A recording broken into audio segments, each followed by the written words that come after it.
Welcome to கதைகளின் குரலோசை. நான் உங்கள் மயிலினி. நான் ஒரு ஏட்டுக்கல்வி இல்லாத பேதை. என்னுடைய வாசிப்பில் இந்துமதி அவர்கள் எழுதிய கன்னத்தில் முத்தமிட்டாள் அப்படிங்கிற சிறுகதையை கேட்குறீங்களா? கேட்டுட்டு உங்களோட கருத்துக்களையும் மறக்காம கமெண்ட் பாக்ஸில் சொல்லிட்டு போங்க. சரி, கதைக்குள்ளே போகலாமா?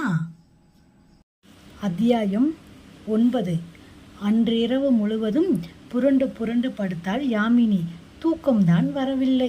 சிறிது நேரம் தூங்கி போனதும் நிறைய கனவுகளாக வந்தன. கனவில் சியமாலா ஓடி வந்து டெலிபோன் வந்திருப்பதை தெரியப்படுத்தினாள். இவள் அம்மாவிடம் சொல்லிவிட்டு போனாள். டெலிபோன் பேசிக்கொண்டிருந்த போது சியமாலாவின் அம்மா கதவருகையில் வந்து நின்று முறைத்து பார்த்தாள். நீ யார்கிட்ட பேசிட்டு இருக்க என்று சந்தேகமாக கேட்டாள். இவள் பதில் சொல்வதற்கு முன் அருகில் வந்து சடார் என்று ரிசீவரை பிடுங்கி மறுபக்கம் பேசுவது யார் என்று கவனித்துவிட்டு, ஏண்டா டேய், நீதானா அந்த சந்திரி? 3வது வீட்டு பெண்ணை டெலிபோனில் கூப்பிட்டு மணிக்கணக்கில் பேச வெக்கமா இல்லை? உனக்கெல்லாம் அக்கா தங்கச்சி இருக்காங்களாடா? டே, இருந்தால் சொல்லு. எனக்கும் வயசு பையன் இருக்கான். அவனை விட்டு உன் தங்கச்சிகளை கூப்பிட்டு போக சொல்றேன். அப்போ உன் மனசு என்ன பாடுபடுதுன்னு பாரு. தூ, வெக்கங்கெட்ட பயலே, டெலிபோனை வையடா என்று ரிசீவரை வைத்துவிட்டு திரும்பினாள். யாமினி மீது தன் கோபத்தை காட்டினாள். ஏண்டி, இவன்தான் உன் பிரெஞ்சு கிளாஸ் ஃப்ரெண்டா? இதுக்கா உங்க அம்மாவும் அப்பாவும் உன்னை காலேஜுக்கு அனுப்புறாங்க? கஷ்டப்பட்டு சம்பளம் கட்டி புஸ்தகம் வாங்கி கொடுத்து துணிமணி எடுத்து கொடுத்து படிக்க அனுப்பினால் இப்படியே அலையிற? இதுக்கு என் பொண்ணும் உடந்தையா? உன்னை பார்த்து நாளைக்கு அவளும் இந்த மாதிரி செய்ய மாட்டான்னு என்ன நிச்சயம்?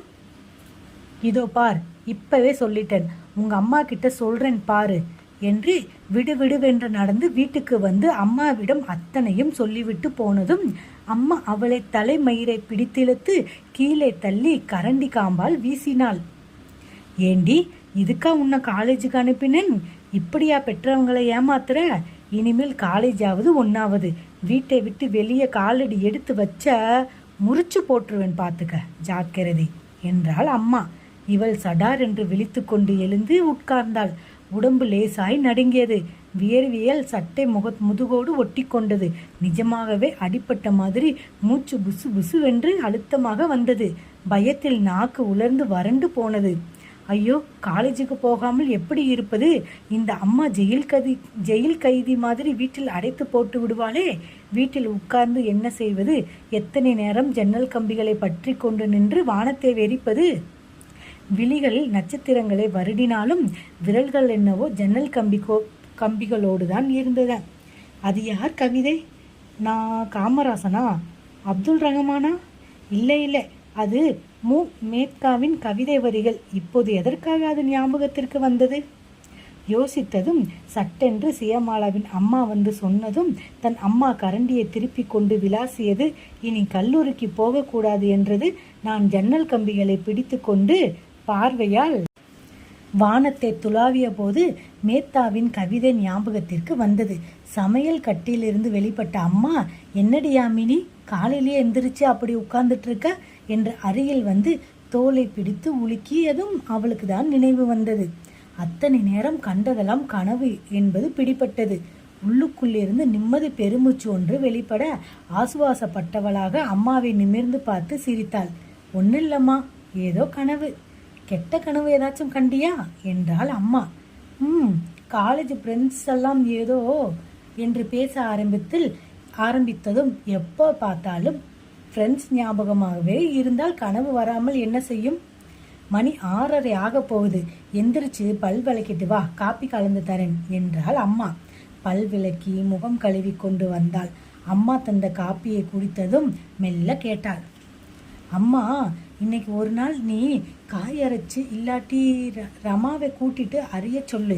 எனக்கு கொஞ்சம் காலேஜ் வேலை இருக்கு. இன்னைக்கு மீட்டிங் ஒன்றும் இருக்கு. அதனால நான் பேச போறதால் கொஞ்சம் நல்ல ட்ரெஸ் பண்ணிட்டு போகணும் என்றாள். ஆமாம், 3/4 நாள் மீட்டிங் அது இதுன்னு நீ காலேஜ் விட்டு லேட்டாக தானே வர. இன்னும் 4 நாளில் உங்கள் அண்ணன் புறப்பட போறான்ல. இந்த 4 நாளும் காலேஜுக்கு லீவு போட்டுட்டு அவன் கூட இருந்தால் என்ன என்றாள் அம்மா. இன்னைக்கு ஒரு நாள் போயிட்டு வந்துடுறேன்மா. நாளையிலேருந்து லீவு எடுத்துட்டு அண்ணன் கூட இருக்கேன். இன்னைக்கு முக்கியமான மீட்டிங், அதனால தான் லீவு எடுக்க தயங்குறேன் என்றாள். சரி, நாளையிலிருந்து தான் எடுத்துக்கோ என்றாள் அம்மா. அப்போ நான் குளிச்சுட்டு வந்துடுறேன்மா. அம்மா தன்னை விட்டால் போதும் என்கிற நிம்மதி உணர்வோடு குளியல் அறைக்குள் போய் கதவை சாத்தி கொண்டாள் யாமினி. தன் வீட்டு வாசலில் தயாராக நின்றிருந்த சியமாலா இவளோடு வந்து சேர்ந்து கொண்டாள். இருவரும் பேசியவாறே நடந்தனர். என்ன யாமினி, இன்னைக்கு காலேஜுக்கு வாசல்ல சந்திர பிரசன்னமா என்றாள். பேசிட்டு வந்துடுவியா, இல்லை வெளியில எங்கேயாவது போற உத்தேசமா என்றாள் சியமாலா. வெளியில போகணுமாம், போன்லயே உத்தரவு போட்டாச்சு. சரி, எங்க போற என்றாள் சியமாலா. வேறெங்க சியமாலா, ஏதாவது ரெஸ்டாரண்ட்டு, ஒரு இங்கிலீஷ் சினிமா, அவ்வளோதான், வேறென்ன என்றாள் யாமினி. ஜாக்கிரதை, சாயந்தரம் மட்டும் கொஞ்சம் சீக்கிரம் வீடு திரும்பிடு. விளக்கு வச்சிட்டால் உங்க அம்மா தேடிக்கிட்டு வந்துட போறாள். அப்புறம் என்னால சமாளிக்க முடியாது. இனிமேல் சொல்றது எல்லாமே புது பொய்யாதான் சொல்லணும் என்றாள் சியமாலா. எனக்கே பயமா இருக்கு. அண்ணன் வேற சுற்றிட்டே இருக்காரு. அவர் கண்ணுல சொந்தக்காரவங்க யார் கண்ணுலாவது பட்டுட போறோமோன்னு தீலாத்தான் இருக்குது சியமாலா என்றாள் யாமினி.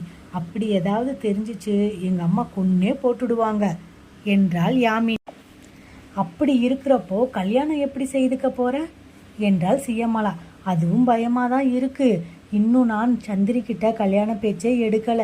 இப்போ எடுக்கவும் முடியாது. என் படிப்பு, அவரோட படிப்பு எல்லாம் முடியணும் இல்லையா என்றாள் யாமினி. அதற்கு முன் இதற்கு மட்டும் என்ன அவசரம் என்று கேட்க நினைத்த சியமாலா கேட்காமல் மௌனமாக கல்லூரியை நெருங்கினாள். வாசல் கேட்டை விட்டு சற்று தள்ளி மர நிழலில் ஆரஞ்சு வண்ண ஸ்கூட்டரில் சாய்ந்து நின்று கொண்டிருந்த சந்திரி என்று பெண் பெயரிட்டு அழைக்கப்பட்ட அவன் ரவிச்சந்திரன் என்கிற 22 வயது அழகான இளைஞன், சட்டக்கல்லூரி மாணவன். தூரத்தில் யாமினி வரும்போதே சுறுசுறுப்பானான். சம்யுக்தை குதிரை மீது தூக்கிச் சென்ற பிருத்திவிராஜ் மாதிரி ஸ்கூட்டரில் யாமினியை ஏற்றி புறப்பட தயாராக நிற்க யாமினி சியமாலாவிடம் கேட்டாள். வாரியாப்பா, ஜஸ்ட் ஹலோ சொல்ல என்று. வேணாம், நீ சட்டுன்னு கிளம்பு. நல்ல வேலையாய் காலேஜ் வாசல்ல யாரும் இல்லை. பெல் அடிச்சு ப்ரேயர் நடக்கிறது போல இருக்கு. அதான் யாரையும் காணோம். நான் வந்தால் வெறும் களவோடு நிற்க முடியாது. 4 வார்த்தையாவது பேச வேண்டியிருக்கும். அதற்குள் யார் கண்ணிலாவது பட்டுட்டா ஆபத்து தான். அதைவிட நான் இப்படியே காலேஜுக்கு போறேன். நீ இப்படியே எங்கே போறியோ போ என்றாள் சியமாலா.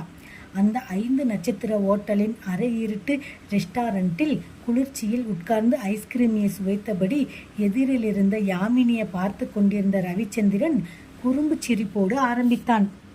இப்படி ஐஸ்கிரீமியை சாப்பிடுற போது உனக்கு என்ன நினைவுக்கு வருது யாமினி என்று கேட்டான்.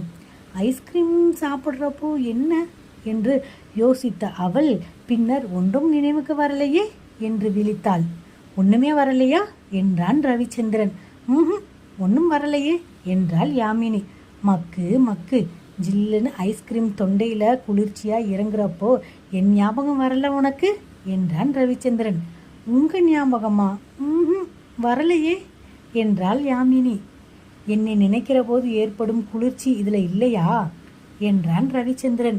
உங்களை நினைத்தால் தானே குளிர்ச்சி ஏற்பட என்றாள் யாமினி. அப்ப என்ன நினைக்கிறதே இல்லையா நீ என்றான் ரவிச்சந்திரன். என்றாள் யாமினி. அடிப்பாவி. என்ன அடிப்பாவி? நினைப்பது நெஞ்சம் நெஞ்சமே நீயானால் நான் என்பது நினைப்பது உன்னை நினைத்தே கொள்வேன் என்றாள் யாமினி. எப்படி எப்படி திரும்ப சொல்லு என்றான் ரவிச்சந்திரன். அவள் மறுமுறை சொல்ல அவன் வாய் விட்டு சந்தோஷமாக சிரித்தான். வா வா, கிரேட். ஆமாம், இதென்ன சொந்த கவிதையா, இரவலா என்றான் ரவிச்சந்திரன். எப்படி தெரியுது என்று கேட்டாள் யாமினி. இரவல் வாசனை அடிக்குதே என்றான் ரவிச்சந்திரன். அடிக்குமே, பெரிய அல்சேஷன் இவரு, மோப்பம் பிடிச்சிட்டாரு என்றாள் யாமினி. ஏய், என்ன நாயினா சொல்ற என்றான் ரவிச்சந்திரன். ஐயையோ, நான் அந்த வார்த்தையை சொல்லவே இல்லையே என்றாள் யாமினி. நீ பெரிய தமிழ் புலவி, ஔவையாரின் வாரிசு.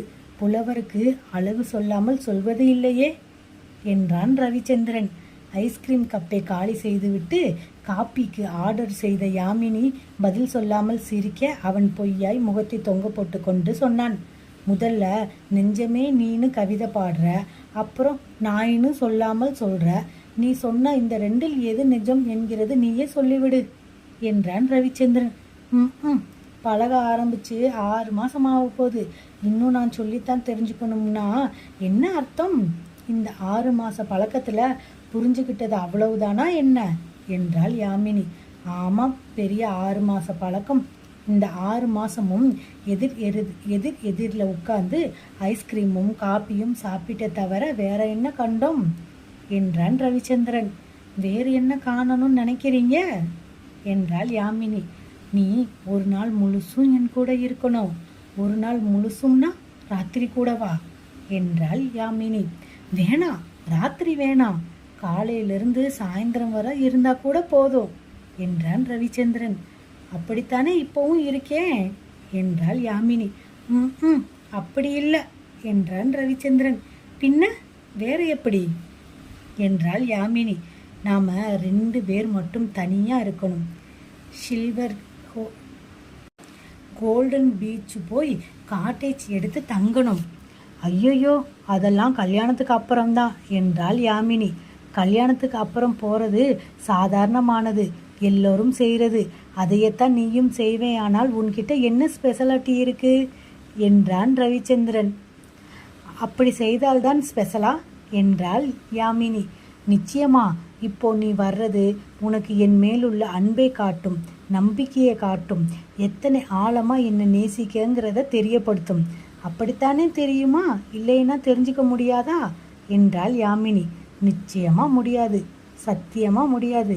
என்னை பொறுத்தவரை என்னை முழுசாக நம்புகிறவங்க தான் எனக்கு சிநேகிதமாக இருக்க முடியும், வெறும் சிநேகிதத்துக்காகவே. அப்படியானால் வாழ்க்கை துணைவியாக போகிறவ இன்னும் எத்தனை நம்பணும்? அந்த நம்பிக்கை இல்லைன்னா அப்புறம் அவளை எப்படி துணையாக்கிக்க முடியும்? நீயே சொல்லு என்றான் ரவிச்சந்திரன். அவன் குரலிலும் முகத்திலும் தெரிந்த தீவிர பாவனை அவளை காயப்படுத்தியது. நெஞ்சுக்குள் புதுவித பயத்தையும் வலியையும் ஏற்படுத்தியது. மிகவும் குழப்பமானவளாக அவனையே ஏறிட்டு கேட்டாள், என்ன சொல்றீங்க நீங்க என்று. இத்தனை நாள் பழக்கத்துக்கு அப்புறமும் நீ இப்படி நடந்துக்கிறது எனக்கு பிடிக்கல, என்ன சந்தேகப்படுறன்னு தோணுது என்றான் ரவிச்சந்திரன். நான் என்ன சந்தேகப்பட்டேன் உங்களை என்றாள் யாமினி. சந்தேகம் இல்லைன்னா ஏன் என் கூட வரமாட்டேங்கிற என்றான் ரவிச்சந்திரன். வரமாட்டேன் நான் எப்போ சொன்னேன் என்றாள். அப்படின்னா வரியா? முகம் பிரகாசித்து கண்கள் பளபளக்க கேட்டான் ரவிச்சந்திரன். வாரேன் என்று அவளது குரல் தலைந்து தடுமாறியது. இப்படி இழுத்தால் எனக்கு பிடிக்காது என்றான் ரவிச்சந்திரன். இழுக்கலையே, சரியாத்தானே சொன்னேன் என்றான் யாமினி. சந்தோஷமா சொல்லு என்றான் ரவிச்சந்திரன். அவள் மெலிதாக புன்னகையை வரவழைத்து கொண்டு சொன்னாள், வாரேன். எப்போ? எங்கள் அண்ணன் ஊருக்கு போனதும். எப்போ போகிறார் உங்கள் அண்ணன் ஊருக்கு? 18ஆம் தேதி. அப்போது 19ஆம் தேதி இல்லை 20ஆம் தேதி ப்ரோக்ராமை வச்சுக்கலாமா என்றான் ரவிச்சந்திரன். சரி சரி, இப்போவே காட்டேஜ் புக் பண்ணிட்டு சொல்கிறேன் என்றான் ரவிச்சந்திரன் சந்தோஷமாக. சரி என்றாள் யாமினி. அதன் பின் அவன் சிரித்து சிரித்து உற்சாகமாகவும் சந்தோஷமாகவும் பேச அவளுக்கு மெலிதாய் ஒரு கலவரம் படர்ந்து அழுத்த தொடங்கியது. அத்தியாயம் 9 நிறைவடைஞ்சிருச்சு. அடுத்த அத்தியாயத்தை அடுத்த வீடியோவில் பார்க்கலாம். நன்றி.